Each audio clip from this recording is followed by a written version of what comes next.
Welcome to the last of our three-part series on the historic 1987 National Black Catholic Congress. In the first series, we recalled the 5 previous Congresses and recognized the organization which preceded this 1987 gathering. The second presentation examined the working sessions of the Congress held on Friday and Saturday, the 22nd and 23rd of May. In this final installment, we have the important task of looking at the last day of the Congress and closely examining the National Black Catholic Pastoral Plan. The morning began with prayer and song. How many are your works, oh my God? The earth is full of your creatures. Lord, send out your Spirit. Lord, send out your Spirit. Lord, send out your Spirit and renew the face of the earth. Teresa Favors was recognized for her hard work and organization. She in turn introduced the many people who had assisted her. Let us never forget that a people without a vision will die. These have been our visionary leaders. I'm very grateful for their vision, really.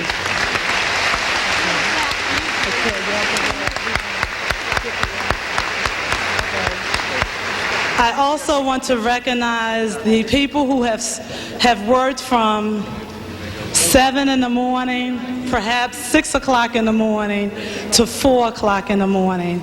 They have been the on-site people who did the transportation, the housing, the logistics, the signs, the pages, the hospitality, the meals. They have been invaluable. Here they are. Name tags, just so many intricate pieces.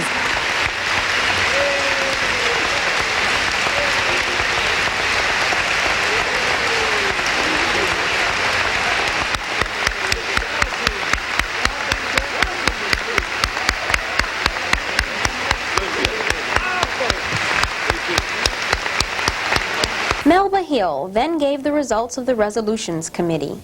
Resolutions could only be considered by the General Assembly after 250 delegates had signed a petition favoring a certain item.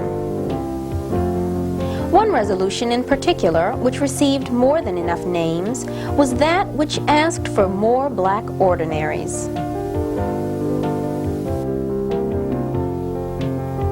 The sisters who were present at the Congress then walked into the auditorium with signs, visually indicating to the delegates the pastoral plan which they had approved. Bishop Ricard then asked the priests and deacons to come forward and be of service to the Congress by passing out crosses made from the acacia tree.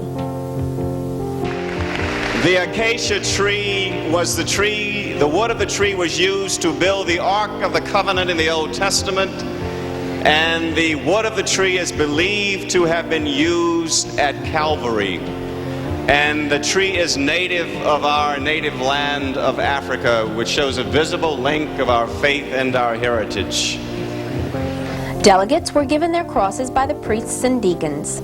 The receiving of the crosses was an emotional highlight for the delegates. Well, the cross was made from the wood of the acacia tree. And that's a tree with very deep roots that can survive a drought. And I think our faith as a people have survived a drought of acceptance in the church and in society. But there's something that's a little bit more. These were also made in Africa, especially for the delegates, which is like a gift from home. It must be the children of the Israelites.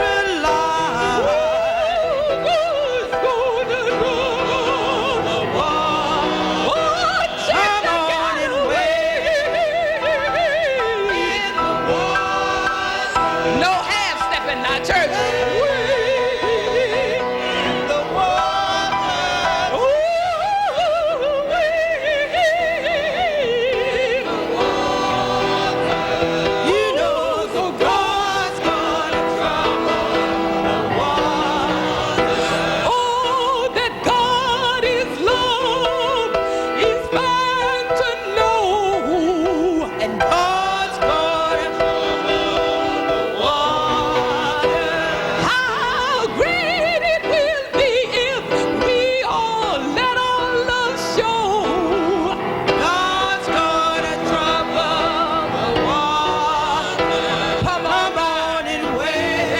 stand within this covenant and recommit ourselves to be sisters and brothers. We come and go within this covenant, rooted in our blackness, eager to go forth and proclaim the liberating good news of the Master. Let us now lift up our voices in a covenant of love.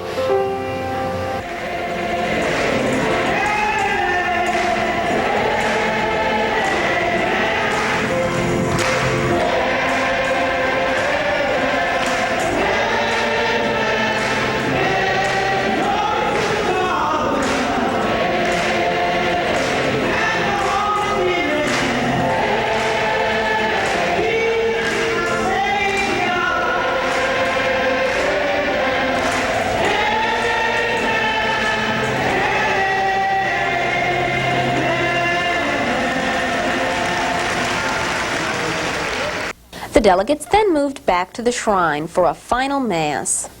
Despite the fatigue and emotional 4 days, the faith came alive again.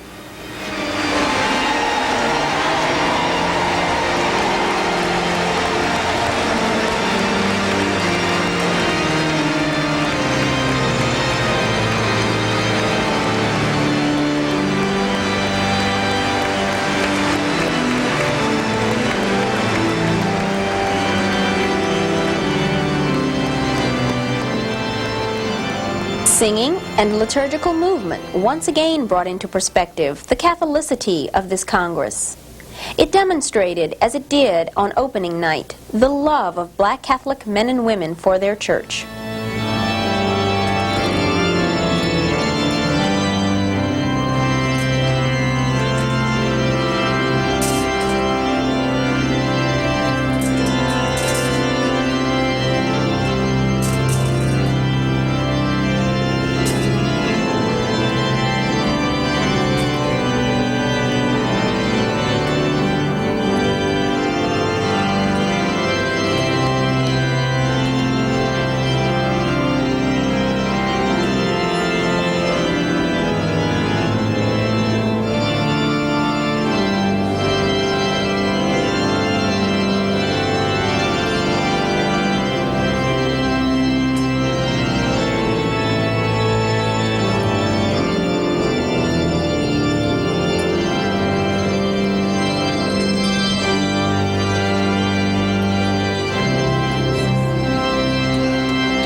So this is it? The Congress is now over? We asked that question of the delegates. No, it's not. It's only begun. It would be over if we didn't try to implement any of the working documents that we had developed at the Congress. The Congress is like any other Congress. Until you start to implement those ideas that you had developed at the Congress, your work is only half done. The Congress came to a close. That event came to a close May 24th with the closing Mass. It was clear that everyone had a sense of being sent, and there was a kind of a rising expectation. We see the work as just beginning. Oh no, the Congress life is long-standing. It's far into the future. if God would give me life to see just part of it, I would thank God for that. No, the Congress has just begun. I think it was the beginning of a full, successful story. As in any story, you have many chapters. We had a beginning, and I thought the beginning with planning was a well thought out plan. I really thought that the first meeting, which would perhaps begin the chapters of this successful story, was an unfolding of what the needs are and how we're going to try to meet the needs of the people across the country. So you see, the Congress is not over. The actual gathering has concluded, but the implementation of the pastoral plan is in the infancy stage. As Bishop Francis stated in his homily at the final Mass, the Spirit must now fall afresh. Spirit of the living God, fall afresh on us. Mold us. Mold us into caring and concerning black Catholics. Mold us into bold, visionary, and realistic black Catholics. Mold us into disciples who are affirming, generous, caring, and loving. Mold us most of all into the image which will be recognized by all as the Christ image. The substance and significance of the Congress is found in this pastoral plan. The plan is divided into 3 sections. Section 1 addresses black identity and culture. Section 2 examines leadership and pastoral ministry. Final section is entitled Reaching Out to Community, School, and Parish. All 3 sections of the pastoral plan are very important. One cannot say that this part is more important than that part. One way to look at the plan is to realize that the 3 parts hinge on each other. Therefore, it is important not to isolate one part of the plan. It would be unfaithful to the Congress to accept 1 or 2 parts and dismiss the others. The major emphasis in the first section is on black history and culture. The pastoral plan proposes the study and examination of the cultural and historical contributions of black Americans to the church and society. History of any people must never be forgotten. The development of cultural resources should be encouraged. An increase in videotape programs such as Say It Loud and audiovisuals which reflect black life and experiences should be advanced.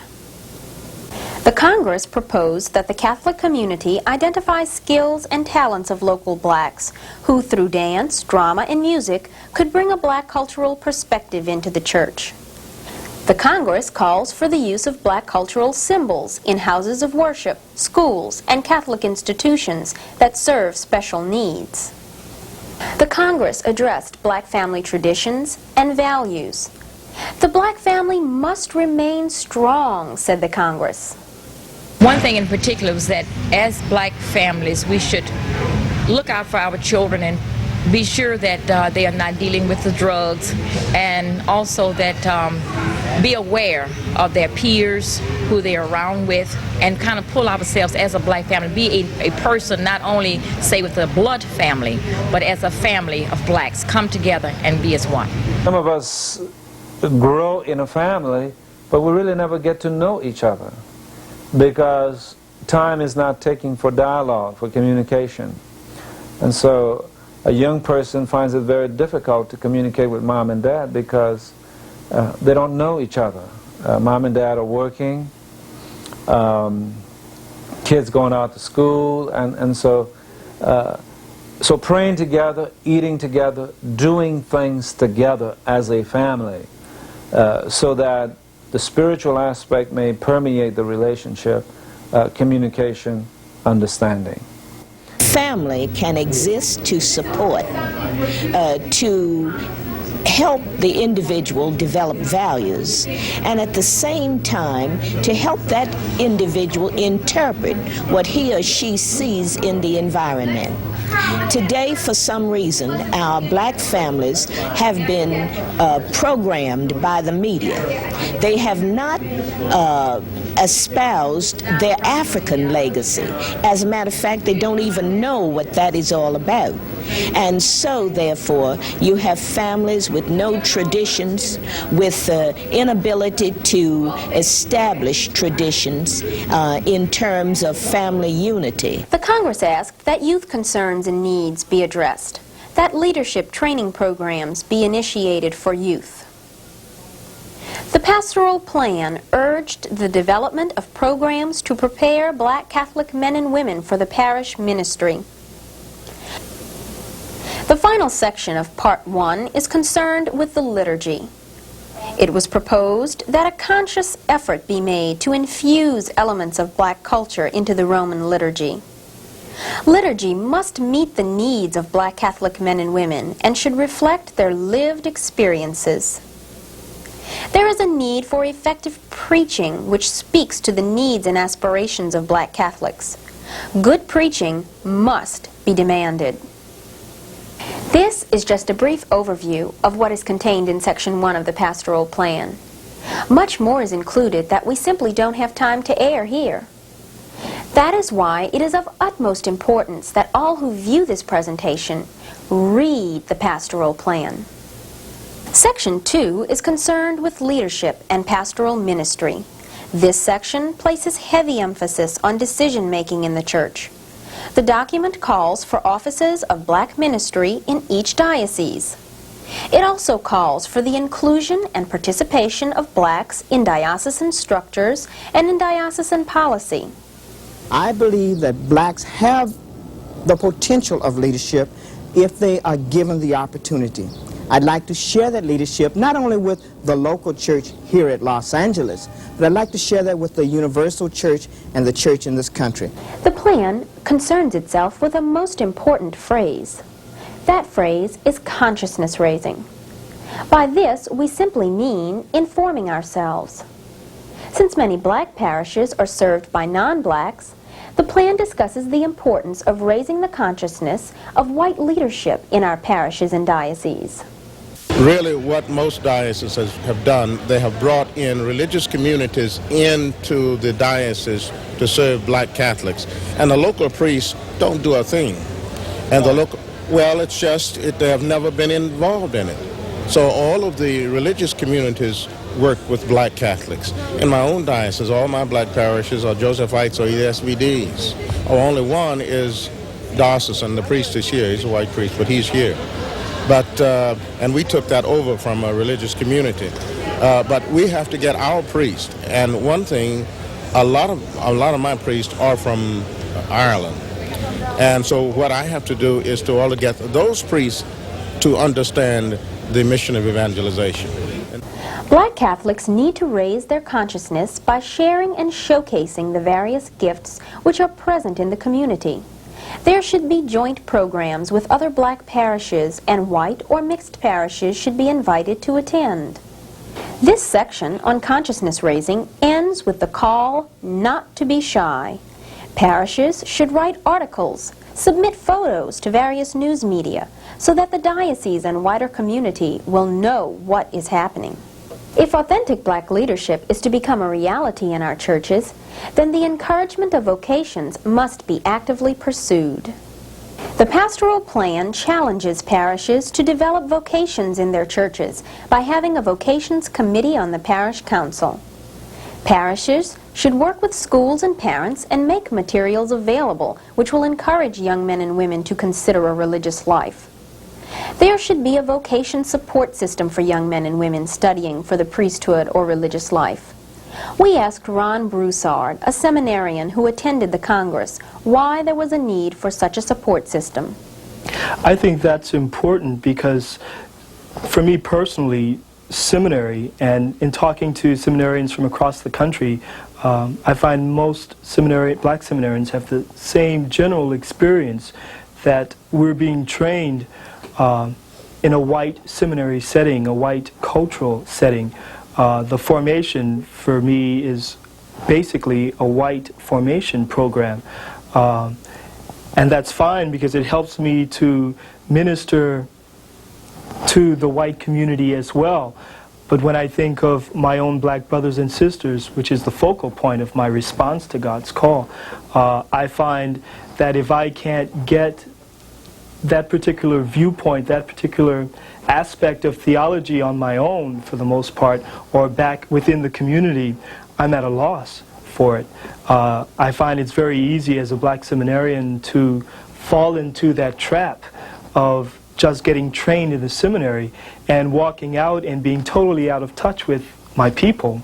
Parishes, as the plan emphasizes, must also develop lay leadership. Development of the gifts of the laity must be a priority, for the church cannot rely solely on priests, sisters, or religious. The church is the people of God, and everyone must contribute to that church. We all have a right to participate in the decision-making processes going on within our churches. The most memorable resolution for me was the resolution that concerned itself with training of lay leadership. And it brought to reality the fact that we are able, we are competent, and that when given an opportunity with the proper resources and the proper training, that we can go out and evangelize and administer and then serve our parishes in that capacity. The middle section, therefore, emphasizes the fact that parishes must grow. They cannot remain stagnant. Parishes can and will grow and become beacons of evangelization if lay leadership is developed. The theme of the development of lay leadership was a constant refrain of the Congress. The third leg of the pastoral plan has to do with reaching out to the community. Father Williams said it so well: we must come and go. Parishes must realize that there is a wonderful black history and culture, and it can be developed in the leadership of the laity. Once that consciousness is raised, then parishes and parishioners must go forth. One issue raised in this third section was the importance of the local church to support Catholic schools. Schools continue to be of utmost importance for the black community. In reaching out, education cannot be underestimated. Obviously, the Catholic Church and the Catholic educational system has made a contribution in the past, and it must continue to do so. And so when we talk about education, you put it as a priority. You're right on target, because where one might have thought, or people may have thought that we have done all that we needed to do, not at all. We've lost ground. The pastoral plan urges parishes to become beacons of hope and to reach out to the needs of the community. Every parish faith community must take seriously the plight of the poor. Social action must not be just another word, but it must be a reality. While we are very proud of the choirs that we have and the manner in which we proclaim God's Word, it means very little if we do this and do not respond to the needs of our brothers and sisters out there. And that's what that church that is coming and going. In other words, Christ calls us together for prayer and reflection and rejoicing, and bids us go forth to serve. The plan also calls for each parish to develop a mission statement which affirms its position as community leader. The mission statement must promote those values which will enhance family life.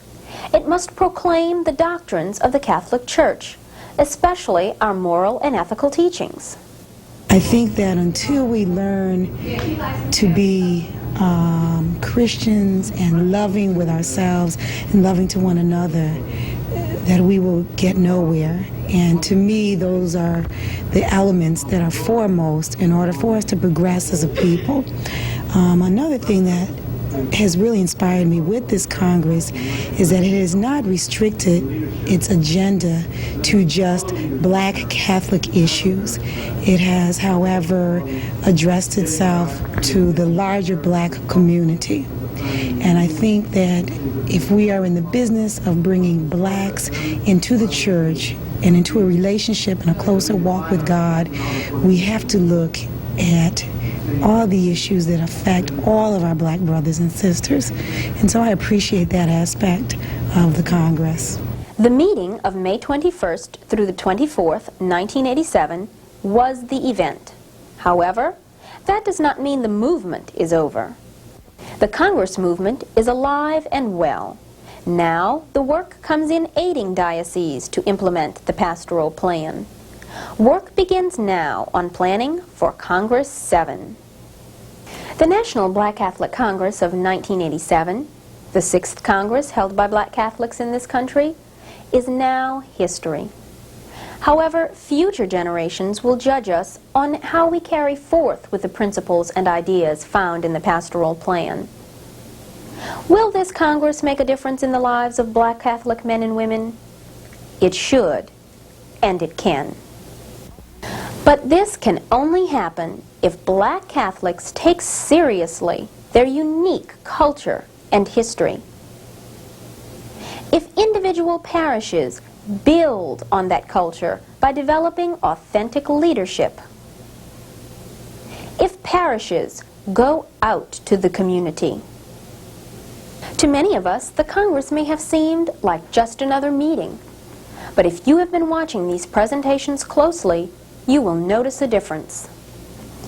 The first difference is the fact that the Church has affirmed what took place in Washington, D.C. at the 1987 National Black Catholic Congress. Second, this Congress is distinct from other such meetings because it was truly a grassroots assembly of black men and women.